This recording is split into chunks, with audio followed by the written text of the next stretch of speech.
Hey everyone, good morning. I know it's been a few days, maybe even a week since my last video. So I got to work 10 minutes early. So that means, oh, it's in here.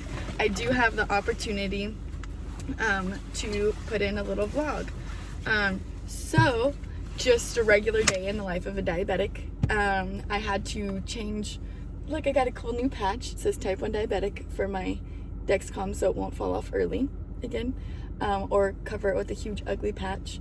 I did take this out. I don't know if you can see the bruising or the whatever, and I had to put it here.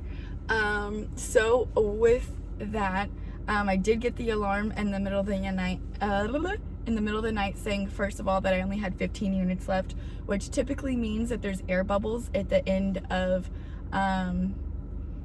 my reservoir. So that also means I'm getting more air and I'm not getting my insulin. Therefore, it's causing my glucose to go high. I was also having some nightmares last night, which some diabetics get nightmares when they're low. I, as a diabetic, get my nightmares when my glucose is high. So as you can see, it's been up there in the yellow, which is my high range, for a while. And then here's where I changed my insulin. And then here's where I had coffee.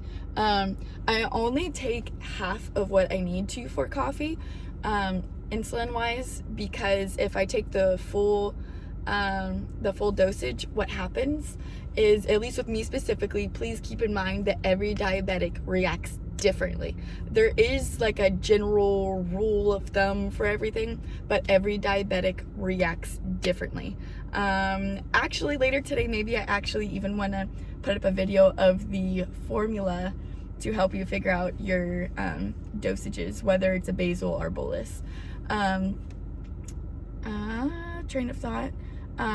So I only give half or sometimes even a little more of the insulin that's needed because with the caffeine and the sugar in my creamer, because homegirl's still trying to work on reducing the sugar and having a more black coffee than a sugary coffee, winging myself off of Starbucks, because geez, that was very financial, like a huge financial burden, and glucose wise, yikes.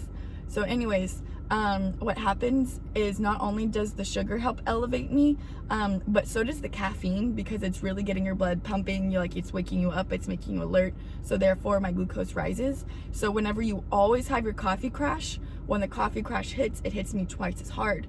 So even if I'm chilling in the normal level, I'm still gonna have a crash due to the caffeine reduction, and the fact that all the sugar ran its route, and then I start plummeting.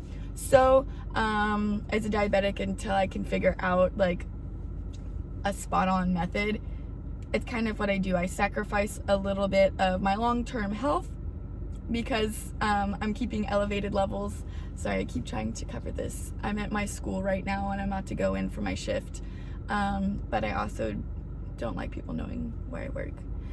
So train of thought. Yeah, I'll update you guys later today on my personal formula and how much it fluctuates, because if you guys didn't know,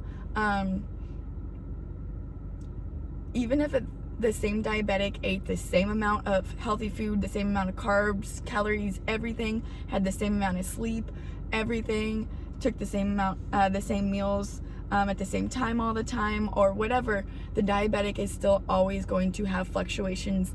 And there is never a diabetic that always has control.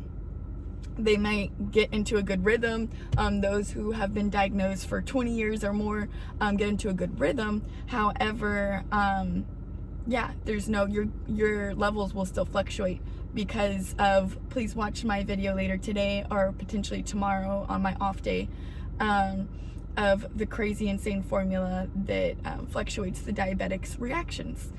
So everybody have a great Friday, and I'll see you later.